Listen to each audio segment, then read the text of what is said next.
Hello, this is Aardwolf Key, you're watching Aardwolf Gaming, and welcome back to my Kerbal Space Program adventure.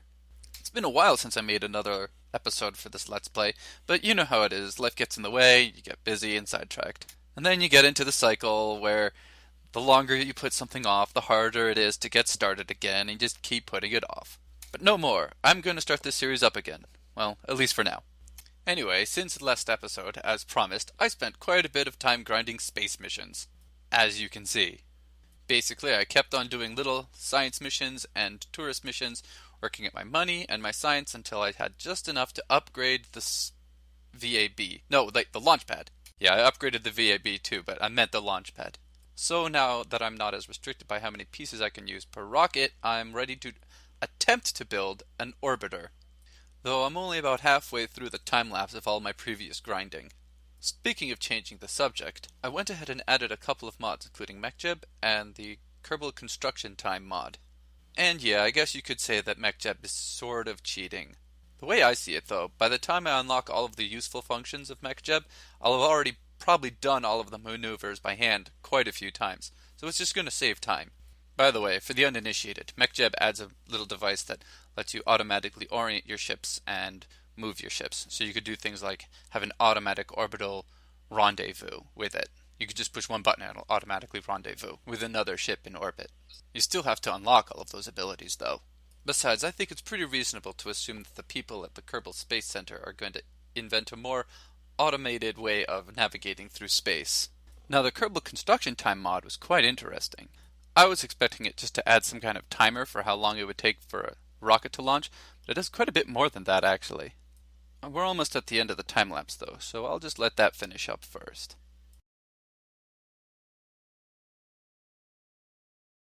Okay, back to the Kerbal Space Center. But first I want to talk about the mechanics of the Kerbal Construction Time mod, because it's a bit of a game changer.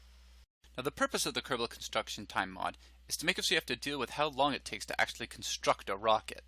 Once you've finished designing the rocket, you then have to send it to the engineers who will then take a certain period of time to actually finish building it.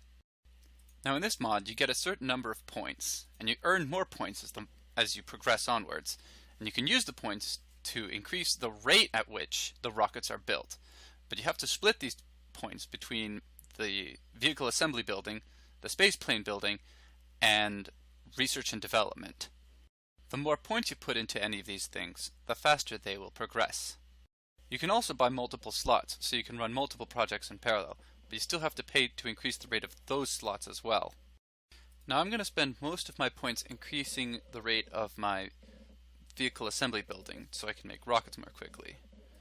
2, 3, 4, 5, 6, 7, 8, 9, 10, 11. Now I'm also going to spend some points on research and development. And research and development is broken down into two parts: research and development. Research nodes now take a little while to unlock, and the rate at which they unlock after you spend your science points on them is determined by the development. The more points in here, the faster it'll be unlocked, and it starts off pretty slow. The research, I'm not exactly sure what it does. I think you get free research points the more points you put into this.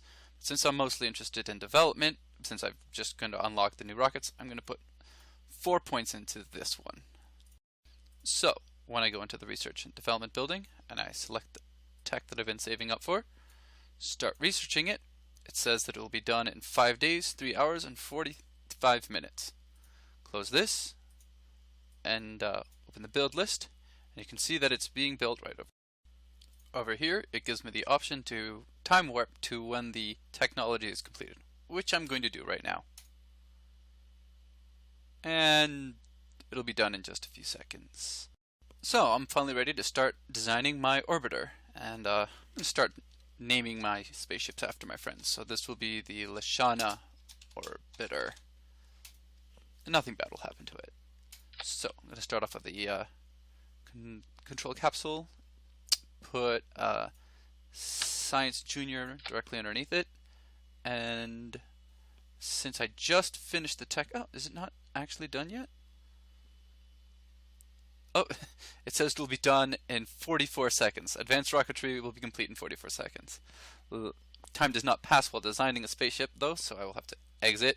I'll save the rocket for now and wait an entire 44 seconds. which I'm not actually going to do. I'm going to speed things up a little bit. Where's the I don't actually know how to increase the speed in the in this view. Can I just... By the time I figure out where the shortcut key is, it's going to already have been 44 seconds. Time warping, 3, 2, 1. Okay, now it's unlocked. Close this. Now I can go back into here, and now I can use the new technology I unlocked. Still have to purchase the tank, because that's still the same. Put it down here. And I'll put a new rocket I just unlocked as well. The Terrier, which is the most efficient one. And this is the one that this is what should go into space. I'm going to try and copy the design I used for the tourist with the wings. I don't know if that'll work. The idea being that instead of needing a heat shield, it's still going to get pretty hot, but instead it's going to land shuttle style with a pair of stubby wings rather than Apollo style where it's just the capsule, because I'd like to keep the capsule, the Science Junior, and the other things. Plus, the more of it that I can recover, the better. If that doesn't work, though, I may have to go with the more traditional design. I'm sort of guessing on the placement of the wings because, if I recall from the tourist, the placement is very important. Now, we could put a heat shield on the front. Actually, let me check on the different capsules. I just had the thought that one might be a better heat shield than the other, or rather, heat resistant than the other. One sec. No, it looks like the command capsule is the correct answer. So I'll make it similar shape as the tourist. I'll put the goo capsules behind the wings, and then I'm going to put a couple of, where are they? Parachutes, or a couple of pairs of parachutes on the body itself. I think I'm going to nudge the wings a little bit further up. And this is what's going to be going into space. Now, as for how it's going to get into space, that may require some trial and error. Which reminds me of something else that the construction timer mod has. You now have the ability to simulate a launch. The point of that is, instead of committing the time and resources to build a rocket that won't work, you can spend a little bit of time and resources to test whether a rocket will work before you commit to it. So I no longer can go back and retroactively say after every crash, oh, that was just a simulation. I'm going to actually have to proactively simulate things rather than retroactively. As a consequence, though, I have removed my ability to revert to a launch, and I have re-added the ability for astronauts to die. So there'll be a lot more pressure on me for each successful launch, so that'll be fun. Speaking of things that are fun, if you recall, I said that I'm using a mod that makes Kerbal 4 times larger, which means that it's quite a bit more difficult to get into orbit. The distance from space, the distance from the surface of Kerbal to where the atmosphere ends, is the same as it normally is, which is about 70 kilometers. But the amount of energy it takes to get into orbit is substantially larger because of how much larger an orbit is. Which is to say, the starter booster that you can read about in tutorials is not going to work for me. So let me get started on my first draft for my first booster, and I'm just going to go on a limb and assume it's not going to be my final product. Now, I tinkered a little bit with this before and more or less found that having a single engine is not strong enough. So I will make 3 engines.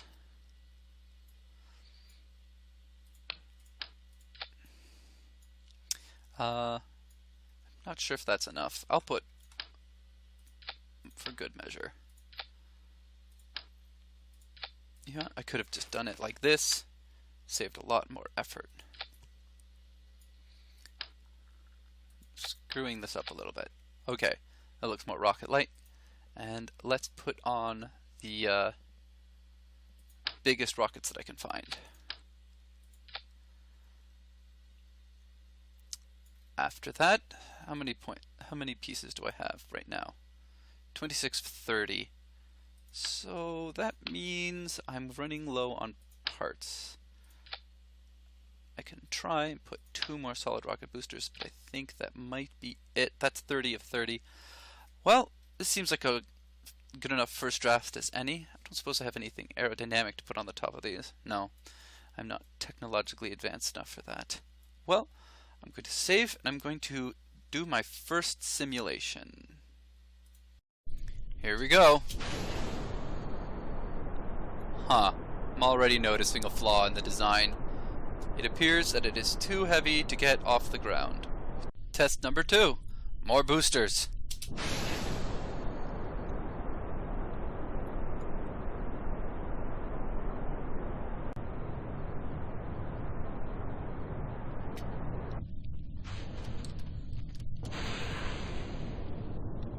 Alright, first stage seems to... oh no! Oh, this is gonna go bad. Well, luckily it's just a simulation.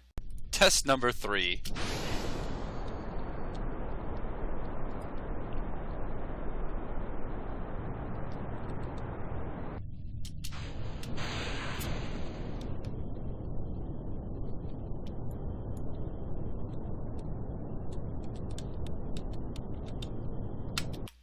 Darn it, I think you might start noticing a pattern.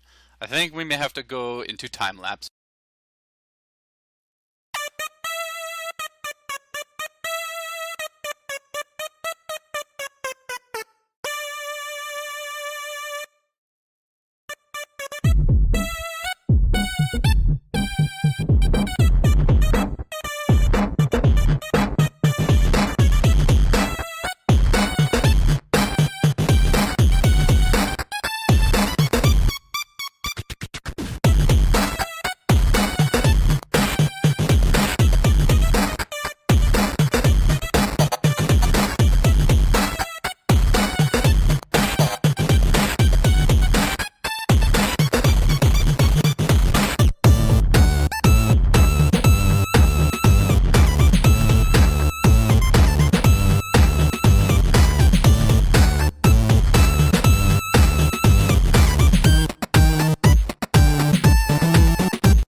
Okay, so I think that based on our current level of technology, the best we can hope for is a suborbital flight to a different biome, and not a full orbit, which is disheartening, but a suborbital flight will offer the opportunity to get more science. Probably using an airplane would have been a faster means of doing this, though, which is too bad because if I had just spent the same amount of effort grinding towards aerodynamics or aviation as I did for advanced rocketry, I could be there right now. So I think I'll aim in that general direction. But yeah, I don't think I'll be able to get into orbit without the ability to make an asparagus style stage rocket, which would require would definitely require a fuel system and probably general construction. And if I did make it all the way out to space, I would probably like to have a solar panel so I can not run out of power. In the meantime, I have started construction on another tourist, which will take 10 days, and the thought of having to grind up to the point where I can unlock more technology in a similar fashion as before, with lots of running of the same mission over and over again, with the construction time mod, sounds pretty darn tedious, but I'll do what I can. I'll probably send as many suborbital flights to other biomes as I can too, so it won't be quite as bad. Plus, my reputation is starting to get into the yellow. Hopefully that'll work out pretty well. But yeah, that's about enough for today. Until next time, I'll see you when I see you.